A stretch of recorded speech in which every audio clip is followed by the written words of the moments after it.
जय हिंद। देखिए इस वीडियो में समझते हैं कि जनसंख्या वृद्धि पर रोक किस तरह से लगाया जा सकता है। देखिए जनसंख्या पर रोक हम बहुत तरीके से लगा सकते हैं, लेकिन जब हम चाहेंगे तब न लगाएंगे।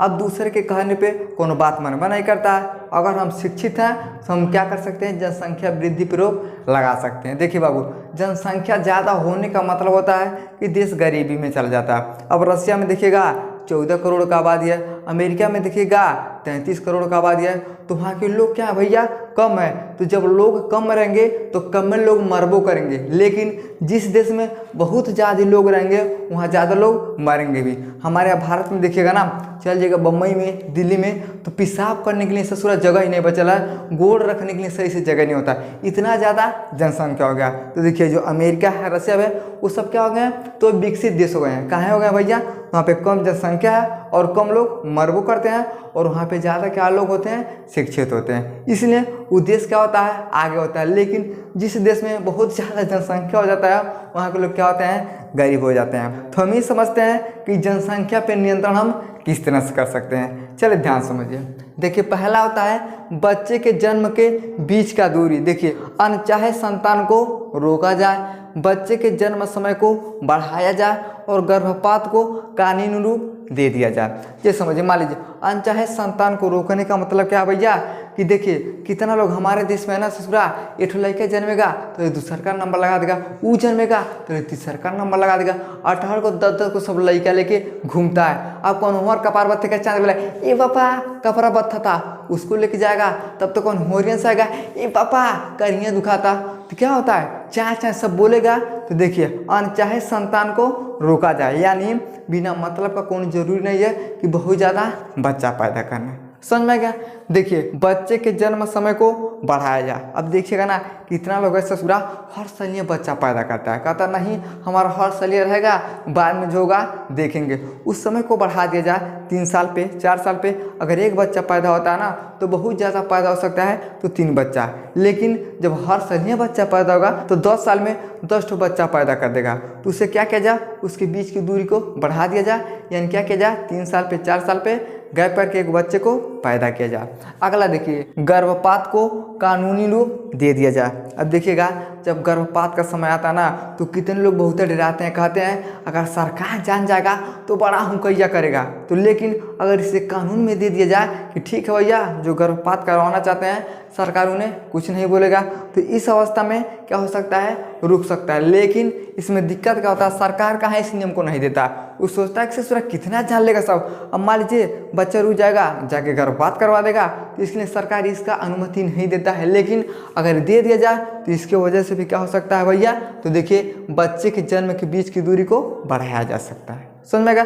तो इस तरह से भी क्या हो सकता है, जनसंख्या को रोका जा सकता है।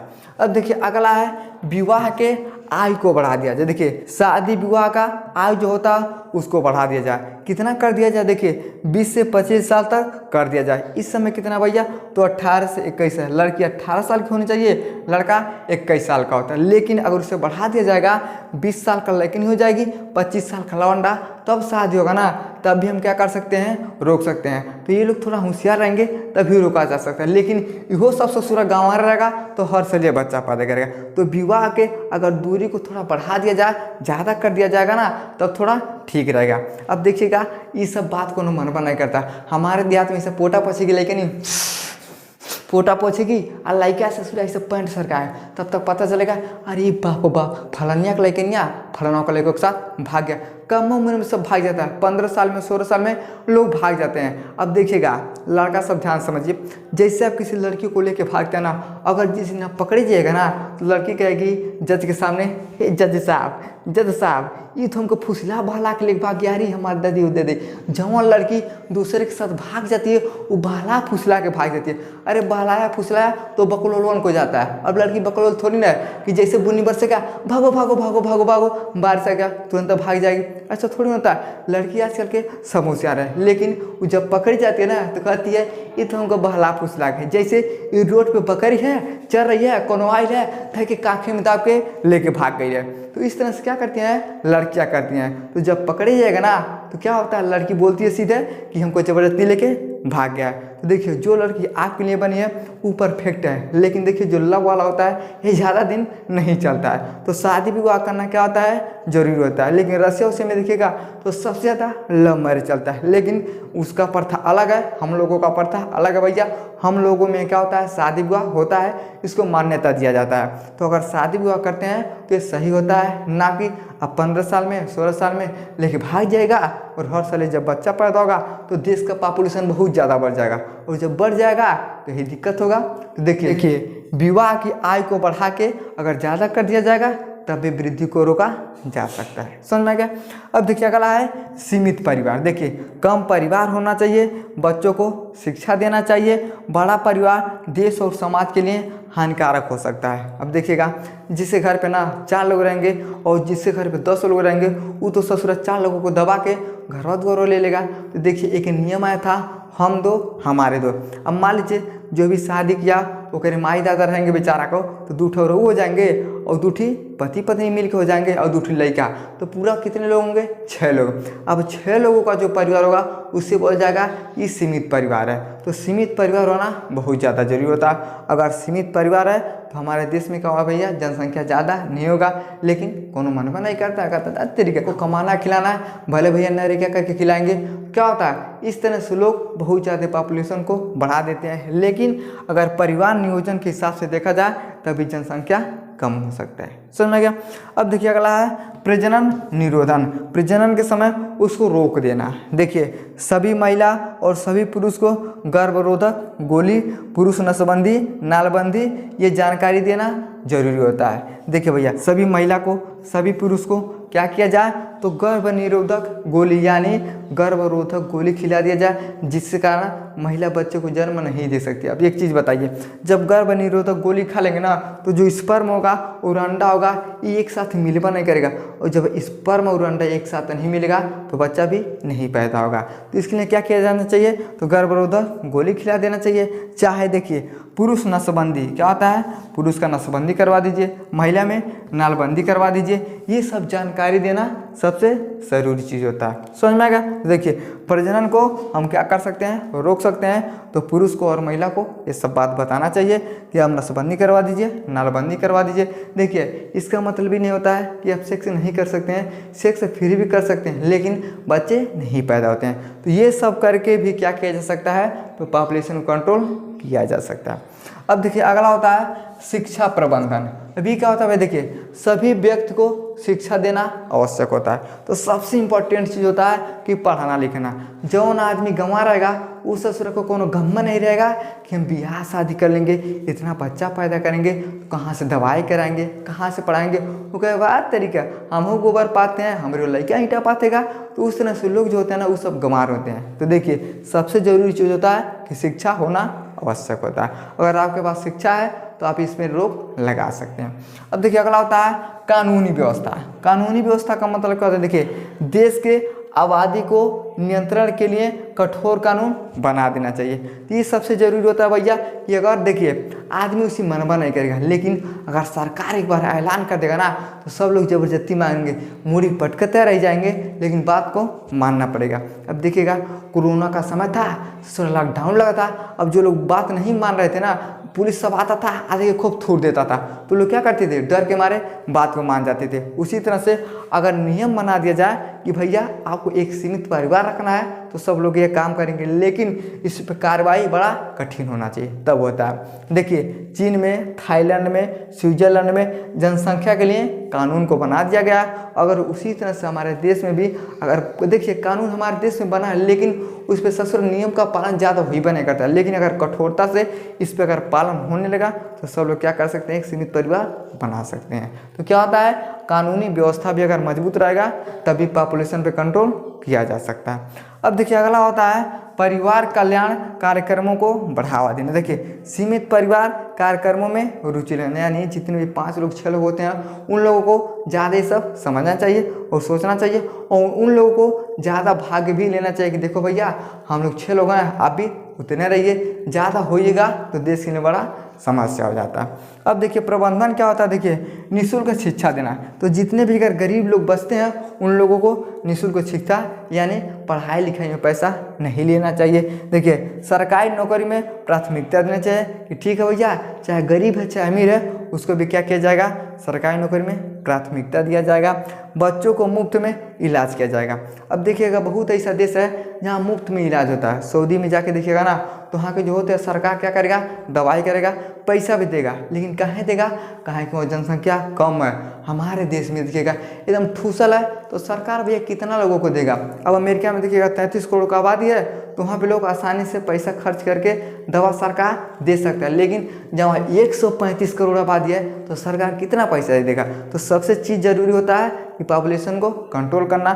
जब कंट्रोल हो जाएगा ना तो क्या हो सकता है, शिक्षा भी मुफ्त में दिया जा सकता है, सरकारी नौकरी में प्राथमिकता दिया जा सकता है और बच्चों को भी मुफ्त में इलाज करवा दिया जाएगा। लेकिन जब जनसंख्या कम रहेगा तब ना, देखिए शिक्षा भी सरकार देता है, लेकिन जो देहात के लोग होते हैं ना, ये मतलब वो सरकारी में कहाँ मास्टर पढ़ाता है, वो तो दिन भर ऐसे कुर्सी बैठ के भंगवाता है। क्या होता है, शिक्षा तो सरकार देता है लेकिन लोग उसका लाभ नहीं उठा पाते हैं। तो जो लोग होशियार लोग होते हैं इसका लाभ भी उठाते हैं। तो ये सब क्या होता है, ये प्रबंधन होता है। अगर ये सब किया जाएगा तो धीरे धीरे क्या हो सकता है, पढ़ाई लिखाई ठीक से होगा तो लोग होशियार होंगे, जिसके कारण पॉपुलेशन पे हम क्या कर सकते हैं, कंट्रोल कर सकते हैं। चलना गया।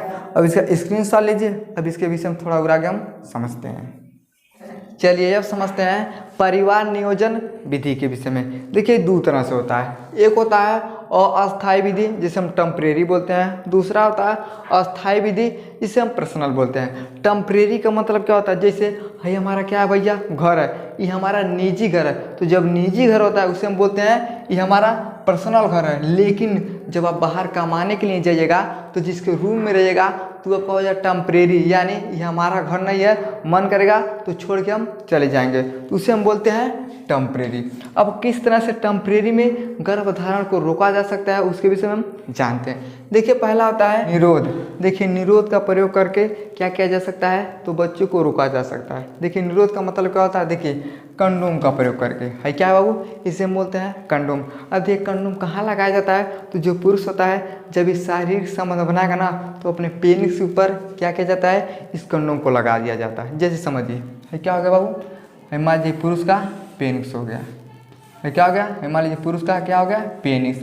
अब देखिए पुरुष क्या करेगा, इसको खरीद के लाएगा। अब घर पे थोड़ी बनाएगा, खरीद के लाएगा और जब सेक्स करने का टाइम आएगा तो ये क्या करेगा, कंडोम को लेके अपने पेनिस ऊपर चढ़ा देगा। अब जैसे चढ़ाएगा ना तो जब शारीरिक संबंध बनाया जाएगा तो जो स्पर्म होता है इसी के अंदर रुक जाता है। अब जब इसी के अंदर रुक जाता है तो वेजाइना के अंदर नहीं जा पाता है, और जब वेजाइना के अंदर नहीं जाएगा स्पर्म तो अंडाशय से मिल भी नहीं पाएगा, और जब मिल नहीं पाएगा तो फिर बच्चे का जन्म नहीं हो सकता है। तो हम क्या कर सकते हैं भैया, निरोध यानी कंडोम का प्रयोग करके पुरुष क्या कर सकता है, गर्भ को रोक सकता है, यानी गर्भ नहीं होगा। समझ गया। अब देखिए दूसरा होता है कापट्टी का प्रयोग करके। ये क्या होता है, देखिए महिला के जननांग के ऊपर क्या किया जाता है, तो कापट्टी लगा दिया जाता है। समझिए क्या बाबू, इसे हम बोलते हैं फीमेल का जननांग। देखिए इसी के माध्यम से क्या होता है, बच्चे का जन्म होता है। समझिए नीचे क्या होता है, वेजाइना होता है, क्या होता है, इसे हम योनि बोलते हैं। अब मान लीजिए कोई भी पुरुष है, अब समझिए अगर देखिए अगर कंडोम का प्रयोग करेगा है, क्या हो गया, पेनिस हो गया। अब पेनिस के ऊपर क्या करेगा, इसे कवर चढ़ा देगा।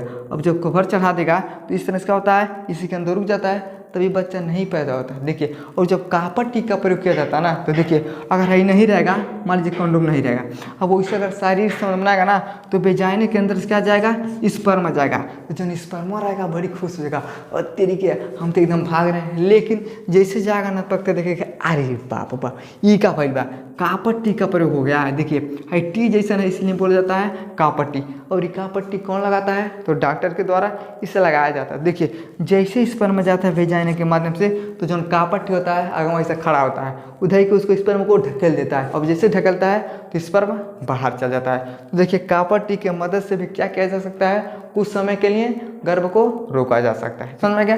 देखिए पहला क्या हो गया, निरोध यानी कंडोम का प्रयोग करके पुरुष अपने पेनिस पे लगाएगा, उसी के अंदर क्या हो सकता है, स्पर्म रुक जाता है, अंदर नहीं जाता है, जिस कारण बच्चा नहीं होता है। दूसरा होता है कि जो महिला होती है अपने वेजाइना के अंदर क्या किया जा सकता है, इसको कापट्टी का प्रयोग किया जा सकता है और स्पर्म अंदर नहीं जाएगा, और जब अंदर नहीं जाएगा तो अंडाशय से नहीं मिलेगा, तभी बच्चा नहीं पैदा होगा।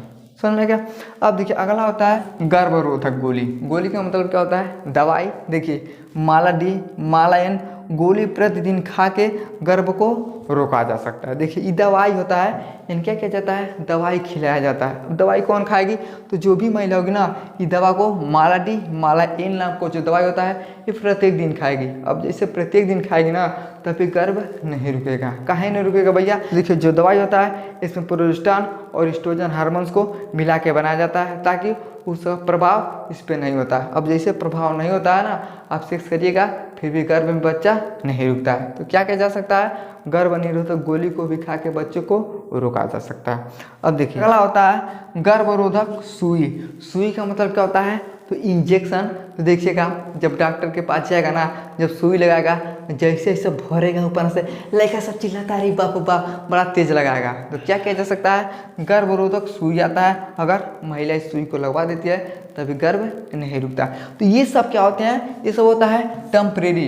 अब समझिए, जैसे मान लीजिए आप निरोध का प्रयोग कर सकते हैं। देखिए आपका मन अगर चाहिएगा तो लगाइएगा, चाहे मत लगाइएगा, तो ये आपके ऊपर डिपेंड करता है। देखिए कापट्टी का मतलब क्या होता है? देखिए आप चाहे महिला के अंदर लगवा सकते हैं, चाहे नहीं लगवा सकते हैं। आप चाहेगा तो इसको निकाल भी दीजिएगा। तो क्या होता है? एक टेम्परेरी होता है। अब कहाँ टेम्परेरी है? तो जब मन कर लगा देंगे, जब मन करेगा तो निकाल देंगे, तो ये टेम्परेरी हो जाता है। तो ये गर्भरोधक गोली चाहे खाइए चाहे मत खाइए। उसी तरह से सुई भी आता है, चाहे लगवाइए चाहे नहीं लगवाइए। तो ये सब क्या होता है? एक तरह से टेम्परेरी होता है। चाहे तो हम इसका प्रयोग करके बच्चे को पैदा नहीं कर सकते हैं, मन करेगा तो भैया बच्चा पैदा हम कर सकते हैं। तो ये चीज़ होता है अस्थायी, जिसे हम बोलते हैं टेम्परेरी। अब हम ये समझते हैं अस्थायी के विषय में, यानी पर्सनल के विषय में। देखिए इसमें दो चीज़ होता है। पहला होता है पुरुष के अंदर जो नसबंदी किया जाता है, इसे हम वैक्सोटोमी बोलते हैं। अब समझिए, देखिए बाबू है क्या होता है? इसे हम बोलते हैं पेनिक्स। पेनिक्स के माध्यम से क्या निकलता है? स्पर्म निकलता है। लेकिन वो स्पर्म कहाँ बनता है? तो देखिए टेस्टिस में। स्पर्म कहाँ बनता है? तो टेस्टिस में बनता है। अब समझिए स्पर्म बन रहा है। अब जैसे स्पर्म बनेगा ना तो बड़ा मजा आएगा, कहिएगा ओह तेरे बड़ा मजा आएगा। लेकिन आप क्या करिएगा? कहिएगा कि हमको बच्चा नहीं चाहिए, हम बड़ा परेशान हो गए। तो डॉक्टर के पास जाएगा ना, तो डॉक्टर कहेगा कि अच्छा हम बात बताते हैं तुमको, एक चीज़ करें, तुम्हारा ही नस से काट देगा। आप कहेगा करे कौन नस? तो कहेगा देखिए बाबू जो बेस डिफरेंस का नस है, अगर नस को हम काट देंगे तो आपको बच्चा नहीं होगा। तो कहेगा चलिए ठीक है भैया करवा दीजिए। देखिएगा आज से लगभग 40-50 साल पहले जबरदस्ती क्या किया जाता था? नसबंदी। लोग कहते थे कि आता था तब नसबंदी करने वाला, हम लोग भाग के चले जाते थे। तो वही नसबंदी में क्या किया जाता है? देखिए जो है होता है बेस डिफरेंस का नस, इस नस को काट दिया जाता है। अब इस नस को कहाँ काटा जाता है? देखिए अब यहाँ से बनेगा स्पर्म। अब स्पर्म में क्या करेगा? यही नलिया के रास्ते से जाएगा। अब देखिए ऐसे जाएगा, यहाँ जाएगा, अब ठीक कहाँ चल जाएगा? ये पेनिक्स में, और पेनिक्स के रास्ते क्या होता है? बाहर आता है। लेकिन जब ये नलिया को इसे काट दिया जाएगा ला चाचा, अब जब नली कट जाएगा तो स्पर्म यहीं तक जाएगा, फिर घूम के यहीं आएगा। आप शारीरिक संबंध बनाइए, उससे कोई मतलब नहीं है। फर्क क्या होगा?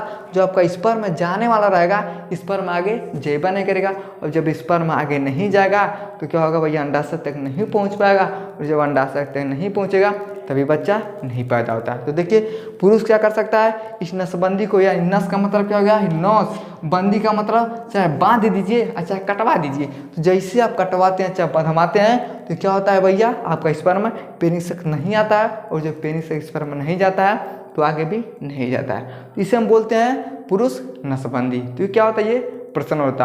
अब ये कहिएगा कि ठीक है हम कटवा दें नहीं, अब फिर से जुड़वा दे, तो ये जुटता नहीं है। तो क्या होता है? एक पर्सनल चीज़ होता है। अब देखिए अगला होता है महिला में। महिला में क्या होता है? नालबंदी। नालबंदी का मतलब क्या होता है? उसके विषय में इसमें देखिए है क्या होता है भैया? इसे हम बोलते हैं फिलिपियन ट्यूब। क्या बोलते हैं? फिलिपियन ट्यूब बोल जाता है। इसका कार्य क्या होता है? देखिए अब मान लीजिए से स्पर्म जाएगा, स्पर्म जाएगा वेजाइना के रास्ते से सीधे कहाँ जाएगा? अब देखिए जैसे फिलिपियन ट्यूब में स्पर्म जाएगा ना, तो देखिए इनमें क्या बनता है? ओवरी होता है। ओवरिया में क्या बनता है? सब अंडा बनता है। क्या बनता है? अंडा बनता है। अब देखिए जब अंडा बनता है ना तो अंडा निकल जाता है। अब जब निकलता है तो इसी फिलिपियन ट्यूब में घूमता है। जैसे समझिए अंडा है, निकल के ही में घूमेगा। ये घूमेगा ना तो हमारा स्पर्म हो जाएगा। तब स्पर्म और अंडा से देखेगा, अरे बाप वो मिलेंगे, ये दोनों आपस में ससुरा मिल जाता है। अब जैसे मिलता है तभी बच्चा गर्भ में रुक जाता है। लेकिन होगा क्या? नालबंदी। यही नलिया को इसे बांध दिया जाएगा। ला फिलिपियन ट्यूब वाला नली को क्या किया जाएगा, चाहे काट दिया जाएगा चाहे बांध दिया जाएगा। अब देखिए अगर आपका स्पर्म ऐसे जाएगा, जा रहा है आपका स्पर्म, लेकिन जो ओवरिया में अंडवा बनल है ये बहरे जइबा नहीं करेगा, बहरे जाएगा, लेकिन देखिए जब हिंज को बंधा जाएगा अब एक आगे जइबा नहीं करेगा, अब ये जैसे घूम घूम यहाँ रह जाएगा, यहाँ तड़फड़ाएगा, यहाँ तड़फड़ाएगा। जिस तरह से लोग आपस में तड़फड़ाते हैं ये दोनों तड़फड़ाएगा। तो देखिए यहाँ से जाएगा फिर घूम के वापस आएगा। अब जैसे घूम घूम वापस आएगा तो आपका स्पर्म जाके कुछ नहीं कर सकता है, काहे नहीं कर सकता है, तो जिस रास्ते में अंडा आएगा उस रास्ते को बांध दिया गया है, लॉक कर दिया गया है। तो इसे हम क्या बोलते हैं, महिला के अंदर नालबंदी। तो देखिए ये दोनों चीज़ क्या होता है, ये पर्सनल होता है। अगर पुरुष नसबंदी करवा देता है तभी बच्चा नहीं होगा, अगर महिला नालबंदी करवा देती है तभी बच्चा नहीं होगा। तो ये सब क्रिया को हम क्या बोलते हैं, इसे हम बोलते हैं अस्थायी। समझ में गया? आई होप आपको समझ में आ गया होगा कि किस विधि से हम बच्चे को रोक सकते हैं, कौन कौन से विधि होते हैं, ये भी आपको समझ में आ गया। तो वीडियो को लाइक शेयर सब्सक्राइब जरूर करें। जय हिंद।